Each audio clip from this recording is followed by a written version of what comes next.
नमस्कार, मैं हूं ज्योति सिंह। आरोपों का हमारा ईवीएम बेचारा। हमेशा ईवीएम पर सवाल उठते हैं और खास तौर पर उस वक्त पर उठते हैं जब नतीजे घोषित हो जाते हैं।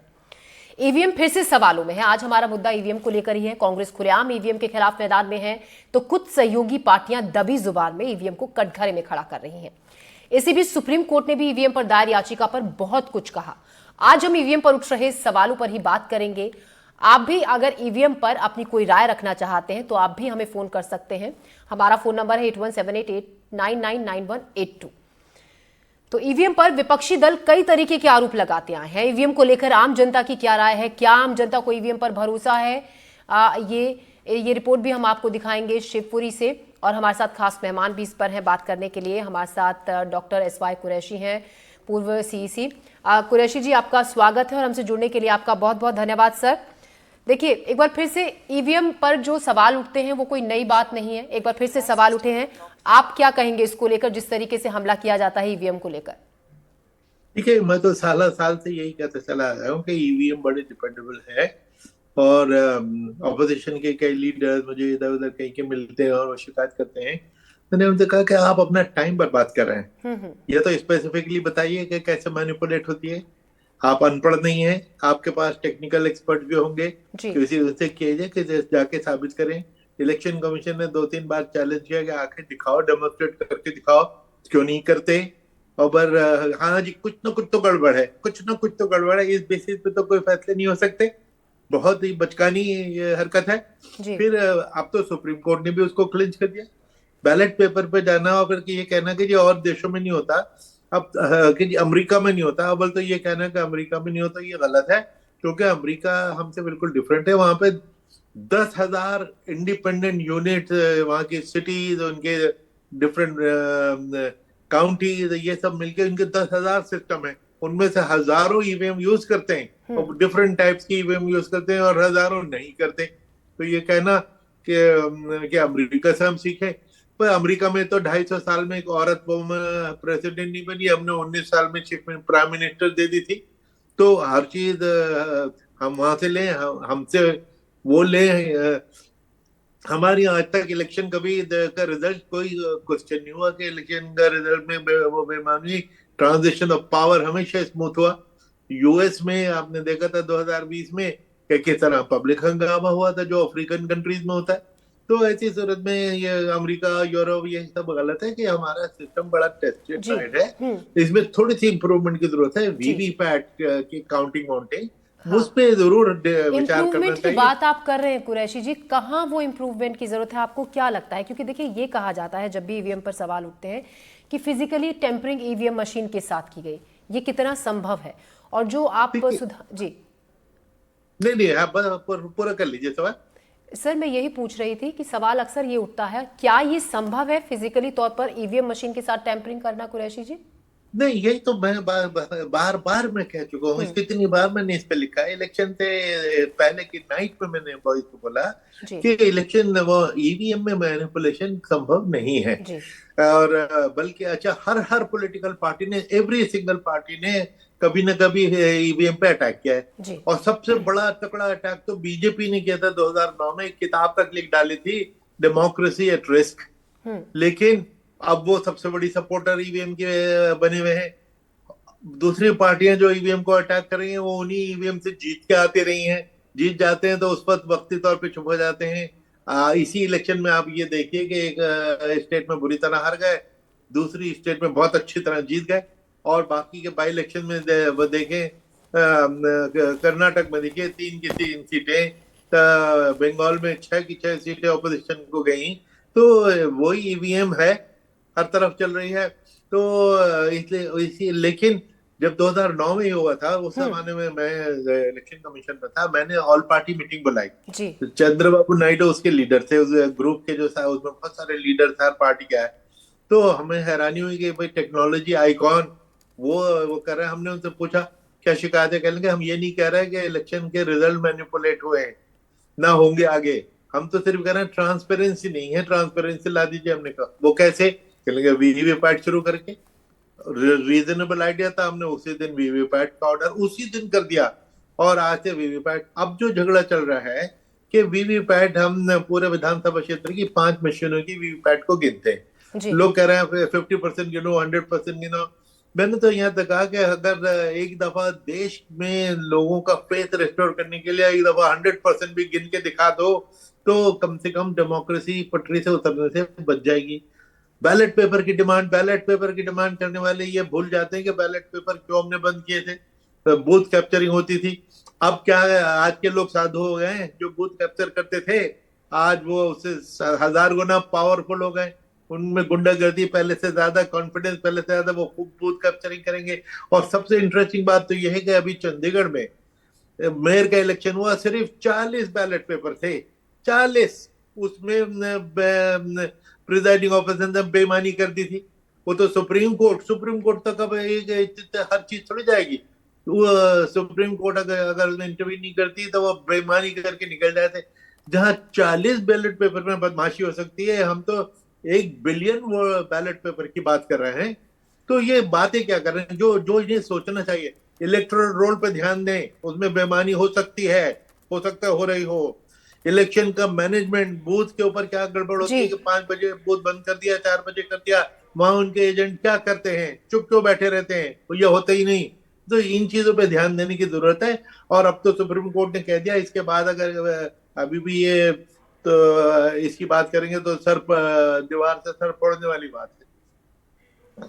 अगर ईवीएम के साथ कोई सिक्योरिटी थ्रेट का सामना कैसे किया जा सकता है? अब कुरैशी जी, सिक्योरिटी थ्रेट की बात ईवीएम को लेकर हमेशा की जाती है, उसको किस तरीके से हम कोप अप कर सकते हैं? नहीं, देखिए देखिए, ईवीएम के जो वो है ऑपरेशनल डिटेल मैंने 50 बार बताई है, आपको भी मैं बता देता हूँ कि ईवीएम में 3 बार तो मॉक पोल होता है। जी जब हम इलेक्शन की तैयारी करने के लिए 3 महीने पहले, 4 5 6 महीने पहले इलेक्शन कमीशन ने 20 25 30 लाख मशीनों को तैयार करना है, तो एक एक सिंगल मशीन, यानी कि रैंडमली 10% 20%, एक एक को देखने की सब चालू है, फंक्शनल है, जी ताकि हम लगा सके। जी उस वक्त एक मॉक पोल करते हैं। हाँ उस मॉक पोल में 50 60 50 वोट दबा के और देखते हैं कि ठीक आदमी को गया कि नहीं गया। उस पे किसी ने कहा कि नहीं नहीं, ये तो बड़ी स्मार्ट मशीन है, बेईमान में ये 50 तक ईमानदारी से चलेगी, बेईमानी उसके बाद शुरू करेगी। हमने कहा चलो कोई बात नहीं। 10% मशीनों को हमने कहा कि हम उसमें 1000 प्रेस करेंगे।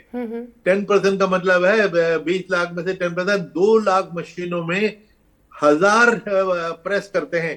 यानी एक ही मशीन पे पूरे दिन भर बटन दबता रहता है, ठीक निकलती है।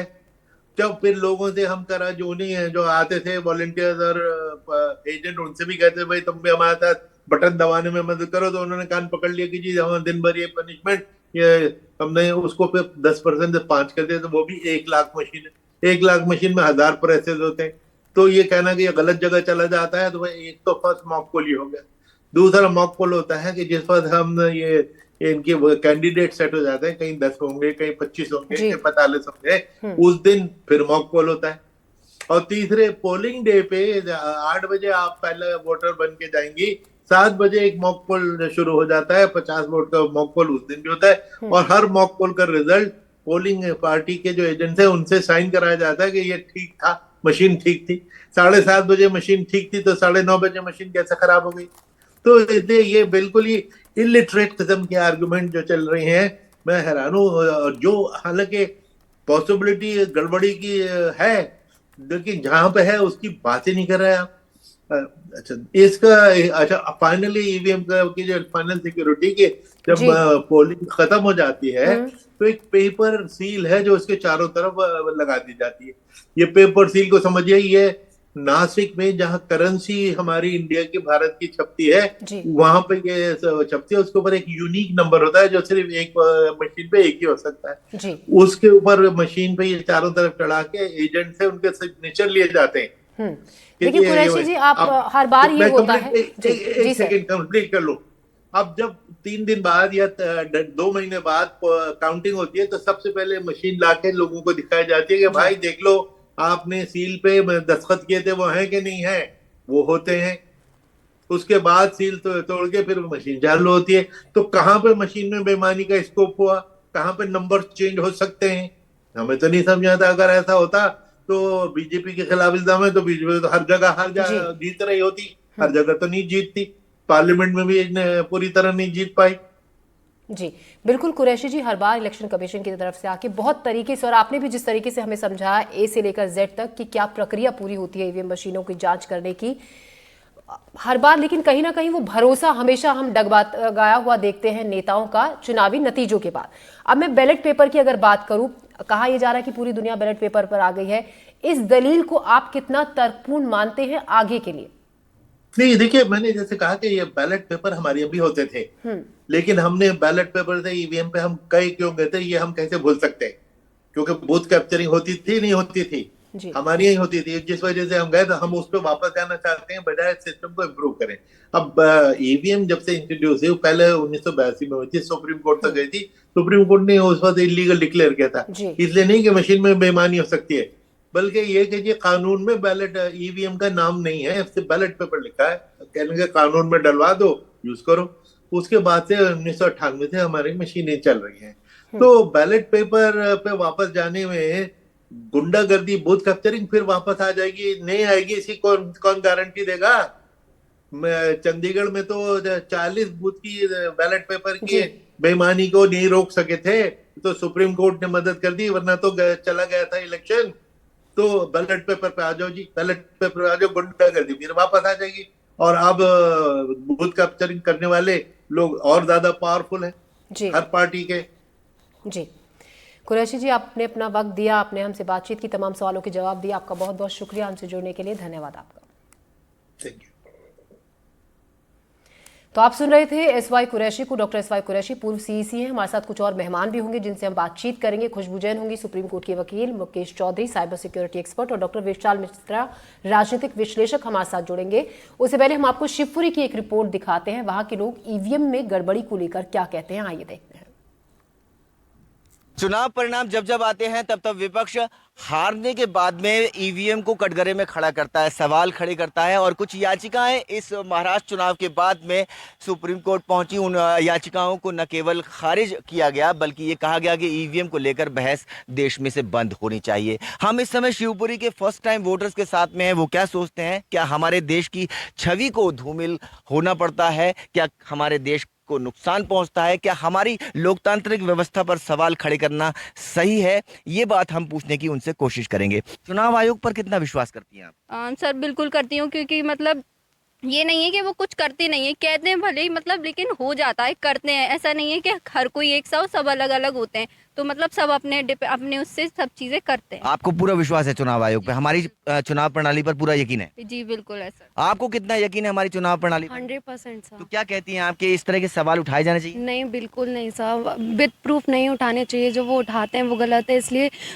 सुप्रीम कोर्ट उनको डिनाई कर देती है। नो सर, ईवीएम सर वो गलत हो ही नहीं सकता, क्योंकि सर मैंने भी फर्स्ट टाइम अभी वोट दिया था, लास्ट ईयर में गया था, और मैंने पूरा का पूरा सिस्टम देखा हुआ है सर। वहाँ पूरी सिक्योरिटी रहती है, और जो अपने लोग हैं सरकार के वो भी वहाँ पे मतलब चेकिंग के लिए खड़े रहते हैं कि कुछ गलत ना हो। तो सर जो लोग कहते हैं कि ये गलत है, वो किस बेसिस पे कह रहे हैं? आपके पास एविडेंस क्या है कि आप बोल रहे हो कि ईवीएम मशीन है जो गलत प्रेडिक्शन बताती है, या फिर बोर्ड लोग परचेस कर लेते हैं? आप किस बेसिस पे कह रहे हो? आपके पास प्रूफ क्या है? सर वीवीपैट मशीन में सर मतलब उसमें लोगो बने होते हैं कि आपको जिस भी जनता पार्टी को आपको वोट करना है, आप उसके बेसिस पे, जैसे कि आपको कमल को करना है, भाजपा, ये कमल का लोगो है, किसी भी पार्टी को करना है, तो उसके लोगो रहता है, उसके बेसिस पे आप देख के अपने अकॉर्डिंग उनको वोट कर सकते हो कि आपको किसकी सरकार चाहिए। नहीं, वीवीपैट में आपका जो वोट किया है आपने, वो कैंडिडेट का पर्ची आती है ना नीचे गिरती हाँ है? बिल्कुल आती है सर, निकल के वो आती है। प्रूफ है आपके पास कि आपने जिसको वोट किया? हाँ सर बिल्कुल है सर।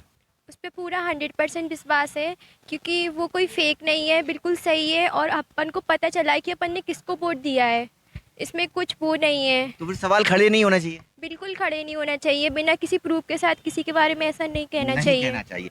यस सर, बिल्कुल सही है। चुनाव आयोग पर किसी भी बिना प्रूफ के अपन को आरोप नहीं लगाना चाहिए, और जो सर्वोच्च न्यायालय उस पर मतलब जो प्रक्रिया को देखती है उसी को देखकर मतलब उसको खारिज करती है, और जो विपक्ष जो बताता है कि चुनाव आयोग ये कर रहा है वो कर रहा है, तो सर उसके प्रूफ होना चाहिए, तभी उसको कुछ बता पाएंगे। बिल्कुल। आपको लगता है कि हमारे चुनाव प्रक्रिया में कहीं कोई गड़बड़ी है? नहीं लगता है। आप बता दीजिए कि जैसा कि हमारा पूरा सिस्टम है, चुनाव कराता है, तो हमारे चुनाव प्रक्रिया में कोई अविश्वास जैसी चीज आप देखते हैं? ऐसा कुछ नहीं है। इन कारणों की वजह से जो न्यू वोटर हैं वो अपना वोट डालने से टकराते हैं। उन्हें लगता है कि उनका वोट गलत जगह में चला जाएगा, इस कारण से वो वोट नहीं करते। भ्रम फैलाया जाता है। भ्रम फैलाया। तो ऐसा आपको लगता है कि ये भ्रम हटना चाहिए? हटना चाहिए। तो आपका कहना है कि साफ तौर पर देश की व्यवस्थाओं को लेकर कोई सवाल उठना नहीं चाहिए, क्योंकि ये देश से जुड़ी हुई बात है और देश के मान स्वाभिमान की बात है। यही वजह है कि ये फर्स्ट वोटर कहते हैं कि हमारी लोकतांत्रिक व्यवस्था पर हमें पूरा यकीन है और चुनाव आयोग जैसी संस्था पर बेवजह सवाल खड़े करना और ईवीएम को सवालों के कटघरे में खड़ा करना कहीं से कहीं तक वाजिब नहीं है।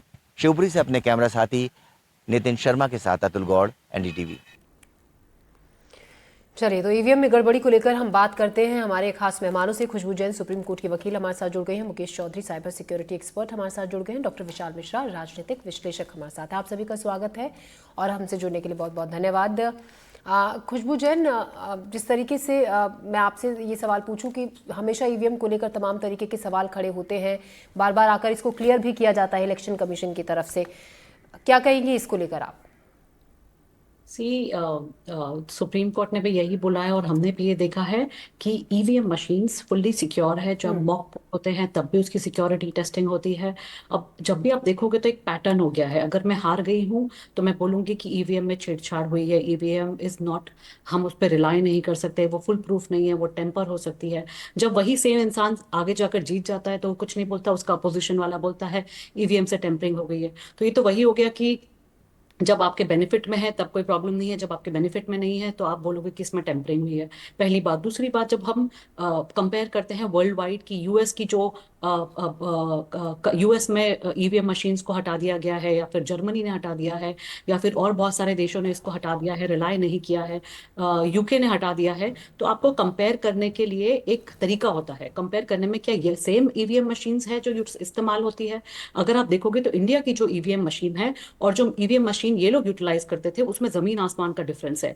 हमारी ईवीएम मशीन किसी भी तरीके से किसी भी आउटलेट से कनेक्ट नहीं होती है। ये वैसा हो गया है कि जो एक कैलकुलेटर होता है जिसमें ना कोई इनपुट है ना आउटपुट का सोर्स है कि आप उसको टेम्पर कर सके। और जो यूएस में मशीन यूज होती थी वहां पे टेम्परिंग का इसीलिए होता था क्योंकि वहां पे एक एंट्री सोर्स है, जैसे कि फोन में है, तो वहां पे टेम्परिंग का बात आ सकता है।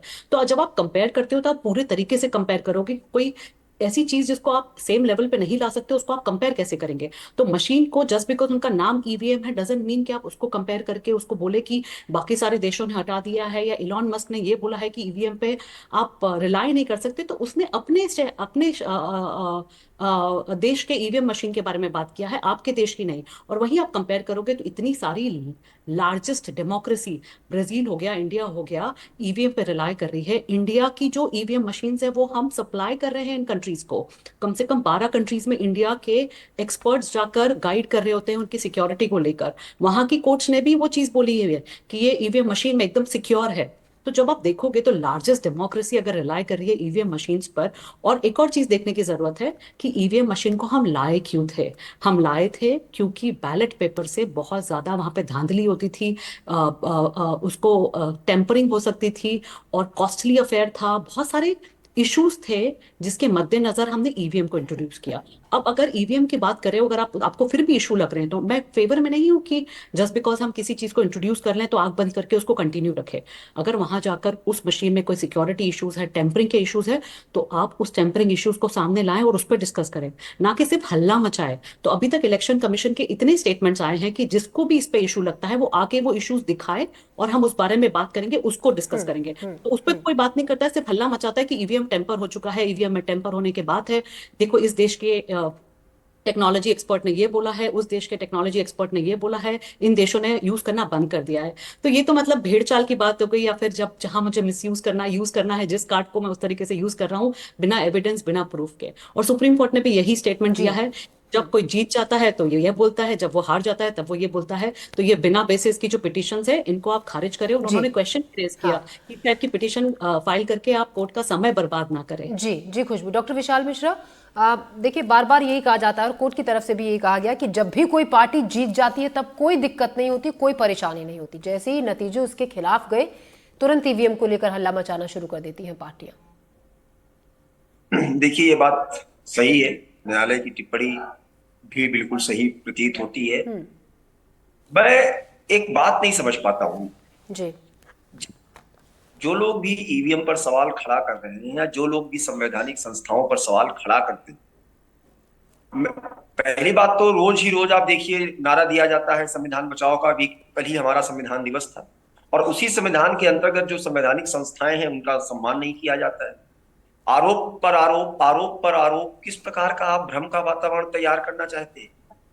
जब आप चुनाव जीतते हैं तब तो आज तक मैंने कभी मीडिया में या कहीं पर भी चर्चा नहीं देखा कि जो है ईवीएम में गड़बड़ी थी इसलिए हम चुनाव जीत गए। ये आरोप शायद ही मतलब देखने को मिलता ही नहीं।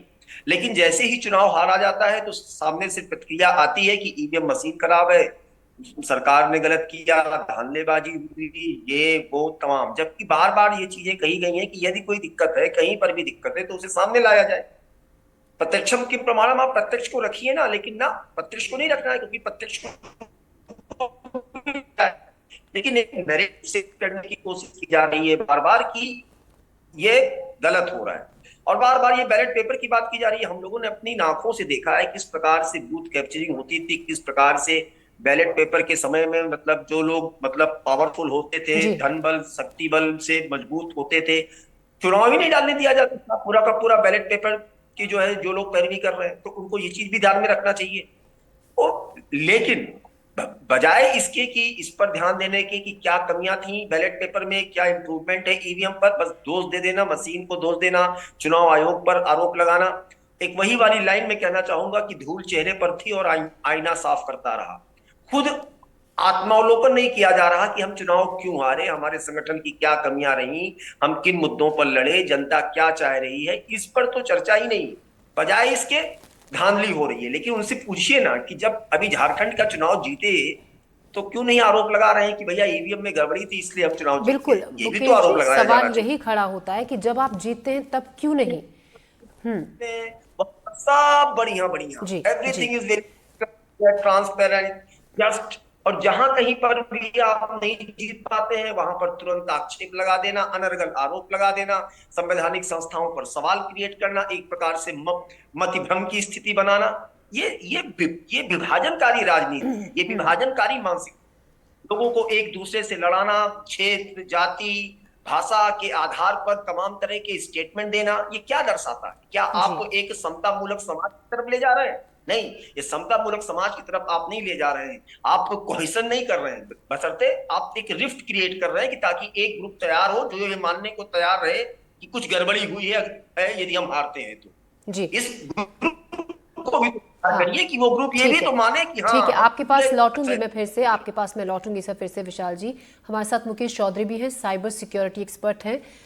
मुकेश, ईवीएम के साथ अगर हम ह्यूमन एरर की बात करें, कितना टेम्परिंग अगर हम बात करें, फिजिकल टेम्परिंग कितनी संभव है, और अगर ये होती है तो क्या इसको आगे ठीक किया क्या संभव है ईवीएम के साथ? लेकिन जिस तरीके से अभी हम बात कर रहे थे, हमारी बातचीत हो रही थी कुरैशी साहब से, जिस तरीके से उन्होंने समझाया कि कहीं दूर दूर तक ऐसी कोई संभावना नहीं है, लेकिन हमेशा ये सवाल उठाए जाते रहे हैं कि टैंपरिंग ईवीएम के साथ की गई, क्या ये संभव है? जी मैम, अगर आप पॉसिबिलिटी की बात करेंगे तो पॉसिबल 100% है। क्योंकि ईवीएम जो बिकॉज डिवाइस है ना, दो इश्यूज हैं, एक टेम्परिंग है, एक हैकिंग। तो हैकिंग क्योंकि उसके अंदर कोई नेटवर्क नहीं है, उसे रिमोटली कोई मॉनिटर कंट्रोल या हैक नहीं कर सकता, तो नेटवर्क सिस्टम है नहीं। जिसके पोजीशन में है, जो उसे कंट्रोल करता है, फिजिकली जो उसे यूज कर सकता है या फिजिकली जो एक्सेस कर सकता है, वो ही उसमें मैनिपुलेशन और टेम्परिंग कर सकता है। वो ही उसमें प्रोग्राम कर सकता है या प्री प्रोग्राम्ड मशीन हो सकती है। सर्टेन वोट परसेंटेज का बेनिफिट अगर किसी कैंडिडेट को देना है, ये सारी फिजिबिलिटी है। मैं फिजिबिलिटी की बात कर रहा हूँ। इस केस में यहाँ भारत में हो रहा है या नहीं हो रहा है, मैं उस पार्ट पे कमेंट नहीं कर रहा हूँ, क्योंकि हम पॉसिबिलिटी और फिजिबिलिटी की बात कर रहे हैं कि फिजिबल तो है, बट ये इस केस में यहाँ पे इलेक्शंस में हो रहा है नहीं हो रहा है, इंडिया में हो रहा है नहीं हो रहा है, ये एक सेकंड मैटर है। पॉसिबिलिटी वाइज 100% पॉसिबल है। इलेक्शन कमीशन को लेके आपका पहले डिस्कशन हो रहा था उनसे, ऑफिसर से, तो उस टाइम पे ये बात भी आई थी कि इलेक्शन कमीशन ने पार्टीज को इनवाइट भी किया था, लोगों को इनवाइट किया था कि आप आइए, आप आके बताइए, प्रूव करके बताइए। तो जब तक कंप्लीट कंट्रोल और कमांड नहीं दोगे किसी को, मशीन का कंट्रोल नहीं दोगे, तब तक कोई प्रूव नहीं कर सकता ऐसे। तो डेफिनेटली वो जो एक प्रैक्टिस थी उससे तो प्रूव नहीं हो सकता था ये। बट अगर आप किसी को इंडिपेंडेंटली किसी को चार्ज दें, उसको प्रैक्टिकल डेमोन्स्ट्रेशन करके दिखाने के लिए बोलेंगे, तो बहुत सारे लोगों ने पहले भी दिखाया है और आगे भी दिखा देंगे कि किस तरीके से ये हो सकता है। तो पॉसिबिलिटी वाइज 100% पॉसिबल है इसको टेम्पर करना। जी पॉसिबल है।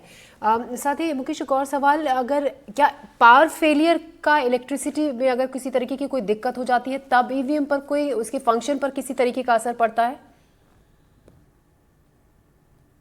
पावर फेलियर से टेक्निकली क्योंकि मैंने ये प्रैक्टिकल करके नहीं देखा तो हाँ। मेरे लिए कमेंट करना मुश्किल है, बट यस कुछ ना कुछ इम्पैक्ट जरूर हो सकता है। ये प्रैक्टिकल करने पे पता चलेगा कि एग्जैक्ट क्या इम्पैक्ट आ सकता जी है। खुशबू एक सवाल, खुशबू कुछ कहना। जी खुशबू, जल्दी से खुशबू का भी रिएक्शन ले लेते हैं। खुशबू, इलेक्ट्रिसिटी से मशीन्स पे कोई असर नहीं होता है। I think before commenting we need to understand how machine works, we need to see that entire process. सिर्फ एक मशीन को नहीं देखोगे, आप पूरे प्रोसीजर को देखोगे कि शुरुआत से किस तरीके से उस पर सील लगती है, किस तरीके से वो पहुंचता है, कैसे मॉक ट्रायल्स होते हैं, मॉक ट्रायल्स जब होते हैं, मॉक वोटिंग, तो वहां पे कितनी पार्टीज इन्वॉल्व है, और इलेक्ट्रिसिटी का कोई असर नहीं होता है। क्योंकि खुशबू ये एक बार सवाल उठा था कि ऐसा कुछ भी असर ईवीएम पर होता है। नहीं, ये बैटरी ड्रिवन होती है, इनसे इलेक्ट्रिसिटी का इन पे कोई असर नहीं होता है। इलेक्ट्रिसिटी जाने और नहीं जाने से इन पे कोई असर नहीं होता है। जी खुशबू, आप हमारे साथ जुड़ी, तमाम सवालों के आपने जवाब दिए, और साथ ही मुकेश चौधरी आपका भी शुक्रिया, और विशाल मिश्रा जी आपका भी हमसे जुड़ने के लिए, तमाम सवालों के जवाब देने के लिए, क्लियर करने के लिए आपका बहुत बहुत शुक्रिया।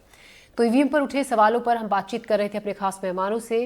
फिलहाल हमारे स्पेशल बुलेटिन में अभी के लिए इतना ही। कुल मिलाकर ईवीएम में छेड़छाड़ की संभावना, गुंजाइश दूर दूर तक नहीं होती है, जैसा कि अभी समझाया गया हमारे खास मेहमानों की तरफ से। लेकिन आरोप लगातार लगते रहे और आगे भी हालात यही रहेंगे तो लगते भी रहेंगे। फिलहाल इस बुलेटिन में इतना ही। दीजिए इजाजत, नमस्कार।